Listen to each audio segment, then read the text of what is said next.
ಏನ್ ಶಿಷ್ಯ ಇವತ್ ಸಾಯಂಕಾಲ ಶಿಜುಕ ಮನೆಗೆ ಕೇಕ್ ತಿನ್ನಕ್ ಹೋಯ್ತಾ ಇದೆಯಂತೆ ಯಾವ ಬೋಳಿ ಮಗ ಹೇಳಿದಂಗೆ ಇವನೇ ಹೇಳಿದ್ದು ಸುನಿಯೋ. ನಿಮ್ ತಿಗ ಎಷ್ಟಾಯ್ತೋ ಅಷ್ಟ್ ನೋಡ್ಕೊಳ್ಳಿ ನನ್ ತಿಗ ನೋಡಕ್ ಬರ್ಬೇಡ್ರಿ ನೀವು ಡೋರಿಮೋನ್ ಅಂತ ಎಗ್ರಾಡ್ತಿ ಅಕ್ಕ ದೆಂಗೋ ಇವನ್ಗೆ. ಡೋರೇಮಾ ಏನ BSDK ಜಿಯಾನ್ ನಂಗ್ ಮತ್ತೆ ಹೊಡ್ದ. ನಾ ಏನ್ ಮಾಡ್ಲಿ? ಒಂದ್ ಗ್ಯಾಜೆಟ್ ಕೊಡೋ ಅವನ ಹತ್ರ ರಿವೆಂಜ್ ತಗೋಬೇಕು. ಇದ್ಯಾ ಗ್ಯಾಜೆಟ್ ಗ್ಯಾಜೆಟ್ ಎಲ್ಲ ಬೋಸಡಿಕೆ ಪಿಸ್ತೂಲ್ ಇದು ಕಣ್ಗೆ ಬೆಣ್ಣೆ ಹಿಡ್ಕಡಿದ್ಯಾ ಇವತ್ತು ಒಂದ್ ಅವ್ರನ್ನ ಸಾಯ್ಸು ಇಲ್ಲ ನೀನ್ ಸತ್ತೋಗು. ಟಿಕಾ ಇಟ್ಬಿಡ್ತೀನಿ ಎಲ್ಲಾರ್ಗು. ಅಲ್ಲ ಮಿಚನ್ ಪಕ್ಕದ ಬಿಲ್ಡಿಂಗ್ ಟೆರಸ್ ಮೇಲೆ ಸಿಗೋ ಇಬ್ರು ಕೋಲಾಟ ಎಲ್ಲಾರ ಫ್ಯಾಮಿಲಿನೇ ಆರಿಸ್ಬಿಡ್ತೀನಿ ಇವತ್ತು. ನೋಬಿತಾ ಇಷ್ಟ ಅರ್ಜೆಂಟ್ ಅಲ್ಲಿ ಎಲ್ಲೋಯ್ತಿದ್ಯಾ? ಇಲ್ಲೇ ಸ್ವಲ್ಪ ಕೆಲಸ ಆಯ್ತು ಏನ್ ಹೇಳು. ನಿಂಗ್ ಗೊತ್ತಾ ನಮ್ಮ ಮಾವ ಒಂದ್ ಹೊಸ ಕಾರ್ ತಗೊಂಡವ್ರೆ ಬಾ ನಿಂಗ್ ತೋರಿಸ್ತೀನಿ ನೋಡಿ. ಇವನೊಬ್ಬ ಶೋಕಿತುಲ್ಲ ನೋಡಿ ನಮ್ಮ ಮಾವ ನಂಗೆ ಅಂತ ಹೊಸ ಗಾಡಿ ತಂದವ್ರೆ.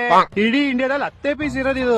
ಲೌಡೆ ಮಾರುತಿ 800 ನಮ್ಮ ಮನೆ ರೋಡಲ್ಲಿ 20 ಪೀಸ್ ಬಿದ್ದೈತೆ. ಸುನಿಯೋ ನಾನು ನಿನ್ ಜೊತೆ ಗಾಡಿಲಿ ತಿರ್ಗಾಡಕ್ ಬರ್ಲಾ? ಬೇಡ ನೋಬಿತಾ ನಾನ್ ಕಾರಲ್ಲಿ ಐದೇ ಕುತ್ಕೊಳಕ. ಸುನಿಯೋ ನಾನ್ ನಿನ್ನ ತುಂಬಾ ಒಳ್ಳೆ ಫ್ರೆಂಡ್ ಅಲ್ಲ ನನ್ ಕರ್ಕೊಂಡು ಹೋಯ್ತಿಯಲ್ಲ. ಶಿಶಿಕಾ ನೀನ್ ಬಿಡಮ್ಮ 7 ಮಿನಿಟ್ ನೀನ್ ಗ್ಯಾಜೆಟ್ ಬೇಕಾದ್ರೆ ನನ್ನ ಹತ್ರ ಬತ್ತೀಯಾ? ಕಾಸ್ ಬೇಕಂದಾಗ ಸುನಿಯೋ ಹತ್ರ ಹೋಯ್ತಿಯಾ? ಬಾಡಿ ಗಾರ್ಡ್ ಬೇಕಂದಾಗ ಜಿಯಾನ್ ಹತ್ರ ಹೋಯ್ತಿಯಾ? ನೋಡ್ದೊಡ್ಡ ಕಿಶುಗಿ ಹೆಂಗ್ ಮಾತಾಡ್ತಾವ್ ನೀನು? ಏನ್ ಕರೆಕ್ಟ್ ಆಗಿ ಹೇಳ್ತಾರಲ್ಲ ನೀನ್ ಬಿಂಡ್ರಿ ನಮ್ಮನ್ ಹೋಮ್ ವರ್ಕ್ ಬೇಕಂದಾಗ ನನ್ನ ಹತ್ರ ಬತ್ತೀಯಾ? ನಾನ್ ಲೌಡ ಮಾಡ್ತೀನಿ ನೀನ್ ಹೋಮ್ ವರ್ಕ್. ಏನ್ ನನ್ನ ಹತ್ರ ಇಷ್ಟು ರೂಢಾಗಿ ಮಾತಾಡ್ತೀಯ? ನಾನು ಹೊಂಟೋಯ್ತೀನಿ. ಫಸ್ಟ್ ತೊಲಗೆ ನೀನ್ ನಮ್ಮ ತೊಲಗಿ ಇಲ್ಲಿಂದ ಎಲ್ಲ ಜಗಳ ನಿನ್ನದೇ ಆಗೋದು ನಿನ್ನ